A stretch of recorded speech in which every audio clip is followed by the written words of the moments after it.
Kabinda, your name and birth is Desmond Trotter. When were you born and where were you born? I was born in Dominica, the 1st of February 1954. Yes, indeed. And who were your parents? My parents was Kabinda Trotter and Helen Trotter. And you're related to people like Ron Green and Cecilia. Ron Green and his families there. What about Brian Ali? Brian Ali, we kind of related somewhat because his mother was, I think, my mother's sister, or those kind of connections like that. Together with the other Green family. Which children? They remember the dispensary. We have a little relationship between That's them. Paul Green and Peter Green. Paul Green and Peter Green and Cecilia. You remember Cecilia? But Cecilia taught me. Yeah. And it's through Cecilia I got to know Ron. Yeah, she's a professor now in Syracuse. Yeah. Cecilia did the introduction to my memoir. Okay. Yeah, Cecilia and I, in fact, when your cousin died, Mary Green, she told me that I knew she was not well. Marlene was very close to her. Yes, I did an essay on Marlene. I never got to speak to her, but Cecilia gave me the information. But she was close to Rosie Douglas. Yeah, Marlene was crucial. Yes, In the early days of the struggle, she gave us a lot of inside guidance. But Marlene Green, let the record reflect, Marlene Green was one of the leaders who helped the African National Congress in the Revolution of South Africa. So she knew Mandela after he was taken out and Joe Slovo and all that. Yeah, she was awesome. Very much so. So, how many brothers and sisters do you have?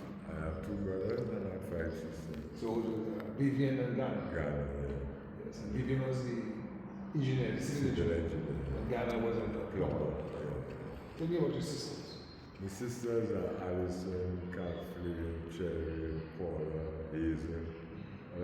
Most of them now are professionals who are retired. Alison and Kathleen were in banking, they're retired. Cherry was in commercial affairs, business. She too retired. Hazel, several years working in bank. She working in health services. Yeah, she too just retired too. Yeah, so. And the one who was married to Fitzgerald, what was her name? Alison. Alison, I remember. And then I remember Kathleen, because we did the book on the fire. Yeah. Of 63. And then there's Paula, she's a nutritionist. She worked several years.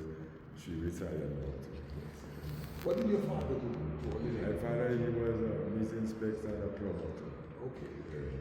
Because I had gone into some history where they said there's a Trotter who was in my power station on the power. That was Eddie, his brother. His brother. That was his brother. There were 3 of them. Okay. Yeah. Where did they come from? The United States or England? No, I think they were based probably born in Dominica, but their parents maybe came from Scotland. Okay. And we trace our ancestry.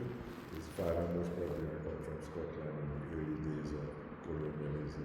Yes. The Trotter family, I was still in Gideon, was a very prominent family.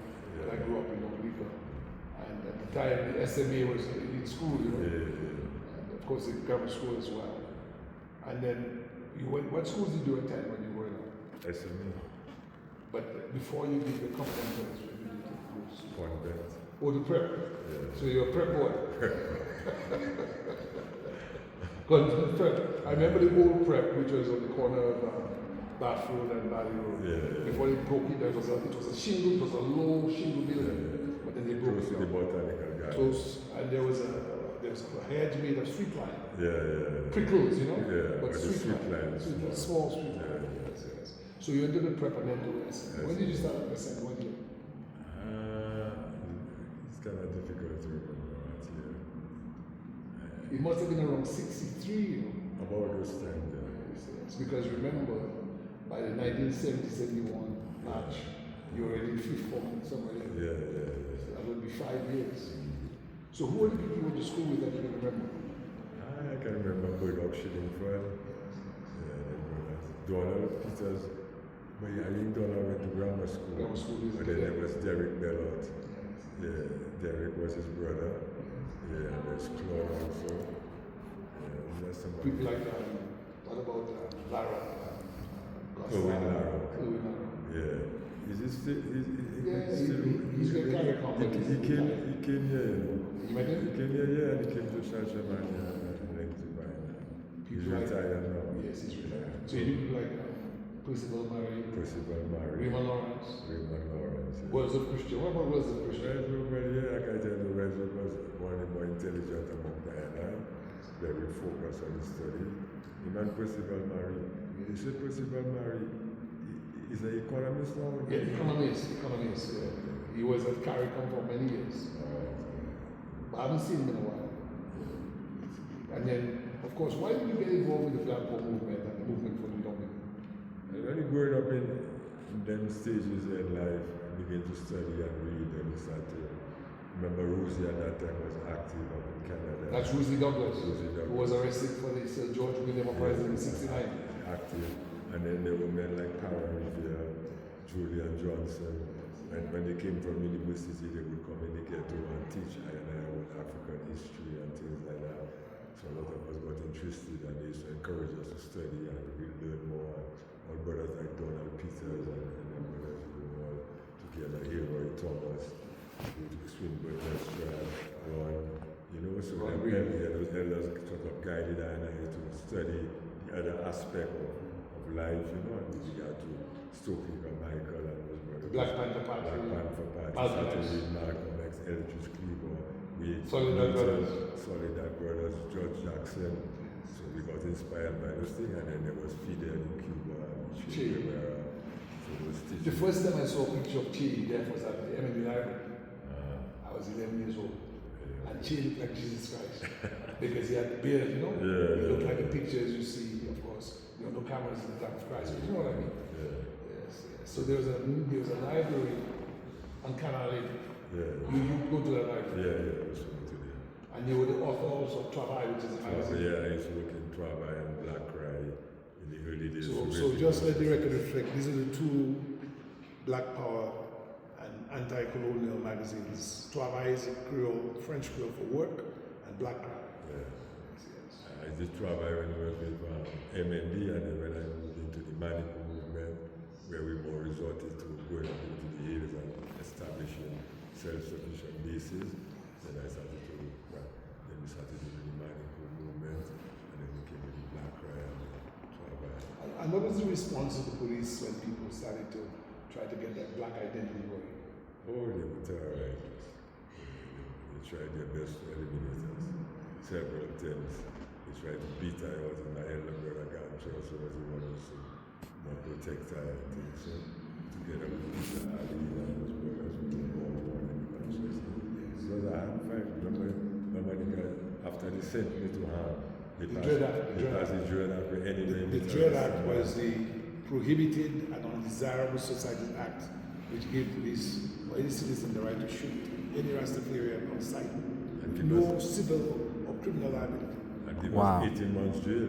Anybody want any black identity, they were subject to 18 months jail, 120 of our level of them. And between 1974 and 1979, they killed 27 of our under that Dread Act.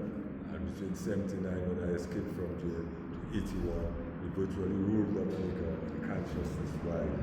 TV Junior just came back in power. And between 81 and 85, they took all the Dread Act machine within the Terrorist Act, and under that law, they killed another 24. So you're talking about almost 60 people who was killed, and no response, no judgment on the come for the state. That's a history that's only been part of it. And you see that brother Albert Williams? Have you seen his book? Man, I have this book.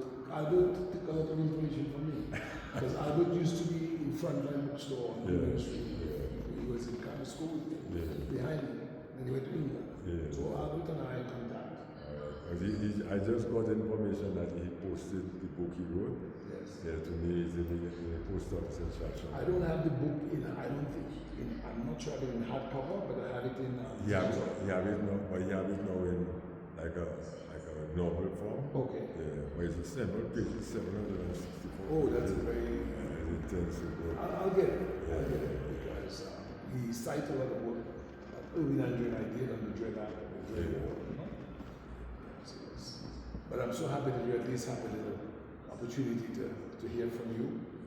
And if you were to talk to a young boy, a young girl right now in Dominica, or in Africa, in Ethiopia, what would you say to them about your studies and the importance of consciousness? I would tell them to know themselves. That is the foundation of African identity, is to know yourself, know where we come from, and where we are going, know what your history or what you have achieved, and the guidance we need now in order to break. We must recognize the colonial and neo-colonial system and the effect it had upon our island from slavery up to now. And why is it we must keep the focus and recognize that we cannot compromise. We must maintain our identity and seek to pursue our own destiny. So it is a serious struggle in the game. No, I understand. Brother Kabinda, I'm very proud of the role you played in trying to guide young people to betterment. I mean, not everything worked out. Some people, got into activity they shouldn't have. That is life, not everything moves in a straight line. But what do you think was the role of Empress Selassie in Africa and African consciousness?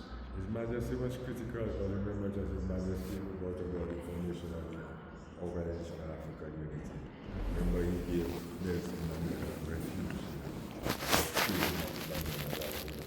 Guided a lot of the African nations into independence. The other was Julius Nyerere and Kwame Nkrumah. They were critical, very critical, up to where we are now. Yes. Therefore, we are working on their formation. That's right.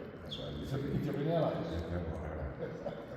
I mean, he was also, I only found out later, when he went to Jamaica, he left the high school behind. Yeah, he did the high school. He left the high school in Jamaica. Almost 1,000 students. Up to now, it is being maintained. I went there. I went there in 2017 to make a donation on behalf of the council. At UNIS. In 2017, I did Hurricane Maria. And up to that time, I didn't even know about this. His spiritual liberty and his moral standards that he set, and his guidance that he gave. Anyone now reading any of his speeches can be guided in your behavioral patterns and recognize, you must be disciplined in your mindset. One of the most important things to me the Emperor did was when the university was being built and we didn't have a place, he said, use the palace. How many people, I don't know any other leader in history that has done that. To know it is still there. It's still there. I went there. On Tuesday, did he? Yes. Went to the palace. Yes. The university with all the grounds. So he was not a brief, graphical. That is the second example for every African leader to build upon. Yes. Remember, he used to educate all the other students of other African countries. Yeah, because at that time, the other countries were still under colonial rule. So a lot of the future African leaders owed their allegiance to him because he brought them their trade together. Such a stressed the importance of education. Of science and of culture and spirituality. You must have that spiritual nature within you in order to guide us. So we can't be just material needs. No. We are basically spiritual needs in a material share. Material share. That must be always forefront of all of the movements. And we don't get involved in falling and we get distracted. Corruption, materialism. Big house, big cars, putting money in Swiss bank account and forgetting the people. We need to, Abraham Traore, looking at us, is setting a perfect example of the kind of leadership we need in Africa, right? Emphasis now on keeping making sure food security, using the resources that we have and people's development. That is for placing our graduates, buildings, large policy development, come on up with graduates. People's liberty and ensuring that people never hunger, never want, and that we recognize that in our culture we have all the knowledge that we need to guide ourselves and build a nation. We have not we have an Afrocentric mentality, not a Eurocentric, because that will leave us confused. Kabinda, give thanks for the reasoning, for the consciousness, and on behalf of all the brethren in Dominica who went through that time and those who still are yet to learn at that time, I trust that the words of wisdom that you imparted this evening will resonate for years to come and live on, because we need our young people to be studied and to be disciplined and have a consciousness of kindness and love and sharing as the emperor did, you know. Love is the foundation. I knew the emperor's family, and I can tell you, you know, they didn't steal any money because they were very humble and they had, That's the propaganda that is spread in order to try and demean his character, so that we wouldn't look and study his works. Because everything what is to be must be, and everything, maybe nothing that can be hidden, the truth will always shine a light. You know? So you see now he's rebel and all over. Oh, but you know, I want to in this moment give tribute to Rastafari, like you and others, and the brothers and sisters. In the time when Ethiopians themselves doubted the emperor, it was Rastafari who kept the image and the fire burning. And right now to see that Addis is a statue to the emperor, and the emperor is being recognized. And the movie, even if it may not have been perfect, but the movie last week Bob Marley was a powerful piece of work because it really opened the eyes of a lot of people. To recognize whether His Majesty has given inspiration to all of us who endured slavery, to recognize that there is a path, that we have a future, and that we have a historical context. We were born in slavery. You understand, our legacy goes back thousands of years. And our contribution to civilization is unmatched. Thousands of years. Like Ethiopia, you know, goes back 3,000 years. Give thanks. Now Ethiopia's light is shining, it cannot be suppressed. Give thanks to know that you're still associated with Ethiopia. Yes. Still help with that. Of course. It's a continuation of what you started. You know, so I give more love, you know. And Sister Mena, you're going to take care of your dad because I know what you love him. And you're going to say a few words. What are you studying at college? I'm just starting a freshman course, like I'm just starting. Okay, you're going to be studying what, media? No, I'm learning media. Okay, that's right. That's your own child? No, I have a little Dominica, 50 years old. Oh, okay. He's the same name as I. I call him Embo, and Desmond, Trotter, that guy. He works with Eric Giro, who is Alison's son. Okay. They are putting up internet from Dominica. Okay. You must give me my information so we can work together. He works at an independent company, they have an independent company selling internet for.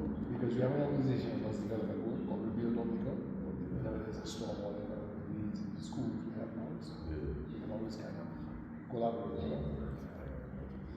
Yeah, man. So, you know, bless the Lord. Give thanks, you know. Man, give thanks. We miss again. Thank you so much. What was your connection with Dominica?